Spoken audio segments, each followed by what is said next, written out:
हम लोग पूर्व वर्ग में धातु रूप का प्रयोग सीख रहे थे, जिसमें आपने पढ़ा था वर्तमान काल के बारे में, धातु रूप लट लकार के बारे में। आज हम लोग सीखने जा रहे हैं लीट लकार। कि लीट लकार का प्रयोग कैसे किया जाता है, यानी भविष्यत काल में धातु रूप कैसे प्रयोग होगा। यहाँ हम लोग देख रहे हैं पढ़ धातु, पढ़ का माने पढ़ना, तो पढ़ना यानी पढ़ धातु का प्रयोग सीख रहे हैं। तो देखिए पूर्व वर्ग में जिस तरह से आपने सीखा था उसी तरह से अभी हम लोग सीखने जा रहे हैं भविष्यत काल का प्रयोग, यानी लीट लकार का प्रयोग। वह पढ़ेगा, गा आ गया। हमने यहाँ पहचान चिन्ह में आपको दिखाया है कि गा अगर लगा रहेगा तो वह लीट लकार में उसका प्रयोग होगा, यानी भविष्यत काल है। इसलिए वह पढ़ेगा का क्या बनेगा, सह पठिष्यति। वह पढ़ेगा, सह पठिष्यति, वह पढ़ेगा। पठिष्यति में क्या लिखा हुआ है, स्यति, स्यति। द्विवचन में क्या होगा, स्यता, पठिष्यता। जैसे वे दोनों पढ़ेंगे तो पठिष्यता, वे सब पढ़ेंगे ते पठिष्यन्ति। क्यों? क्योंकि आपने ये पूर्व वर्ग में आपको बताया गया था कि कर्ता के अनुसार क्रिया होती है। कर्ता जिस पुरुष और जिस वचन में हो, क्रिया उसी पुरुष और उसी वचन की होगी।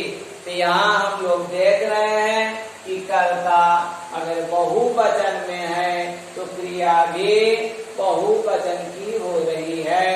जैसे वे सब पढ़ेंगे, तो वे सब का लिखा हुआ ते, क्या दिखाया, पठिष्यन्ति।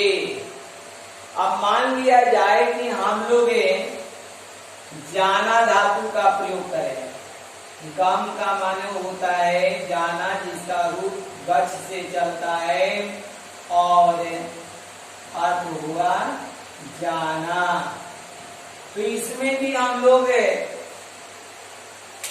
क्या करेंगे, इस प्रत्यय का प्रयोग करेंगे, लगा देंगे। तो मूल धातु में लीट लकार वाले प्रत्यय लगेगा। जैसे गम है तो गम का हो जाएगा स्यति लगाएंगे, तो जितने व्यंजनांत वर्ण होंगे, धातु होंगे, उनमें इस्यति लगेगा। गम व्यंजनांत है, देखिए व्यंजनांत है, म में हलंत है ना, तो जिसमें हलंत लगा रहे समझ लीजिए कि व्यंजन वर्ण है वह। तो गम में इस्यति जोड़ेंगे तो क्या बनेगा, गमिष्यति, यानी यहाँ हो जाएगा गमिष्यति, वह जाएगा। सह गमिष्यति, वह पढ़ेगा। सह पठिष्यति, पढ़ में भी हलंत है, तो हलंत व्यंजनांत धातु है, इसलिए इस्यति जुड़ गया तो पठिष्यति बन गया। गमिष्यति, अब जैसे हम लोग कहें कि तुम पढ़ोगे, पढ़ोगे, फिर गे आ गया, यानी गागेगी। पहचान चिन्ह के अनुसार समझ गए कि यह लीट लकार में है, इसलिए इसका प्रयोग हम लोग क्या करेंगे, गमिष्यति। गम वाले का क्या बताए थे, इस्यति जोड़ेंगे। तो पट वाले के क्या करते हैं, पठिष्यति। तो वैसे ही तुम वाले में क्या स्यसि है ना, तो इस्यसि, तो पट का इस्यसि जोड़ेंगे तो क्या होगा, पठिष्यसि। पट में हलंत है ना, तो व्यंजनांत धातु है। अभी बात आए हैं कि व्यंजनांत धातु में क्या जोड़ते हैं, इस्यति। स्वरांत रहेगा तो इस्यति नहीं जुटेगा, तब स्यति सीधा जुटता है। यहाँ ध्यान देंगे, तुम पढ़ोगे तो हम पठिष्यसि, तुम दोनों पढ़ोगे युवाम पठिष्यथा।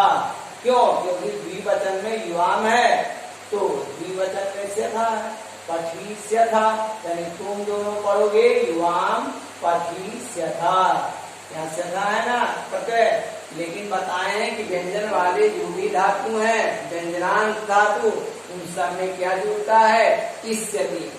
तो इष्यथा यानी हो गया पठिष्यथा। तो युवाम पठिष्यथा, तुम दोनों पढ़ोगे, तुम सब पढ़ोगे। यूयम पठिष्यत, यूयम पठिष्यत। अब मान लिया जाए कि हम कहें तुम सब जाओगे, तो अभी आपको बताए हैं कि रीट लकार में जो ये प्रत्यय है वह मूल धातु में जोड़ा जाता है। तो मूल धातु क्या इसमें था? गम। तो गम में क्या जोड़ेंगे? क्योंकि व्यंजनांत है। व्यंजनांत क्या बताए थे कि जिसके अंत में हलंत लगा रहे तो व्यंजनांत है। तो सीधा गम में समझ गए व्यंजनांत है, इसलिए क्या जुटेगा? ई स्या था इष्यत। तो क्या हो गया? गमीष्यत। तो यूयम गमीष्यत, तुम सब जाओगे। मान लिया जाए कि अब पढ़ना क्रिया है, मैं से मैं पढ़ूंगा, तो हम पठिष्यामि। पठिष्यामि में देखिए श्यामी है, लेकिन पठ में हलंत होने के कारण इस श्यामी जोड़ दिए, तो क्या बन गया? पठिष्यामि। क्यों? क्योंकि पठ व्यंजनांत धातु है। व्यंजनांत का माने क्या होता है? व्यंजन हो अंत में जिस धातु के, वह कहलाया व्यंजनांत। तो व्यंजन का माने आपको बताए हैं कि जिसके अंत में हलंत अगर लगा रहेगा तो व्यंजनांत वर्ण हो जाएगा। हम लोग जितने व्यंजन का उच्चारण करते हैं सबको स्वर की सहायता से करते हैं, लेकिन अगर स्वतंत्र रूप से लिख रहे हलंत के साथ तो वह व्यंजनांत ही वर्ण होगा। जैसा कि हम लोग पठ धातु को देख रहे हैं, इसीलिए मैं पढ़ूंगा, तो मैं क्या है? उत्तम पुरुष, एक वचन में क्रिया लिखा गया पठिष्यामि, मैं पढ़ूंगा। हम दोनों पढ़ेंगे, आवाम पठिष्यावा। पठिष्यावा पठ में इष्यावा जोड़ दिए, क्योंकि स्यावा तो है, लेकिन स्यावा किसमें जुटेगा? स्वरांत में। स्वरांत का माने स्वर वाले वर्ण, जिसमें अ आ ए ऐ ओ ये सब लगा रहता है, वो स्वरांत है। लेकिन हमें व्यंजनांत पर आया है धातु, इसीलिए पठ में क्या हो गया? पठिष्यावा। पठ में इष्यावा, पठिष्यावा। हम दोनों पढ़ेंगे, आवाम पठिष्यावा। हम सब पढ़ेंगे, वयम पठिष्यामः। अब इसी का अगर कहे कि हम सब जाएंगे, तो वयम गम में जोड़ेंगे श्यामा। तो ध्यान रखना है व्यंजन वाला है, इसीलिए क्या हुआ? गम में इष्यावा, इष्यामा। तो गम में इष्यामा जुटेगा तो क्या बनेगा? गमीष्यामा। इसीलिए लगेगा वयम गमीष्यामः। इस प्रकार से अनेक धातुओं के साथ हम लोग प्रयोग कर सकते हैं। जैसा क्रीड है, क्रीड का माने क्या होता है? खेलना। यहाँ ध्यान दीजिए, लिखा हुआ है क्रीड जो है व्यंजनांत है।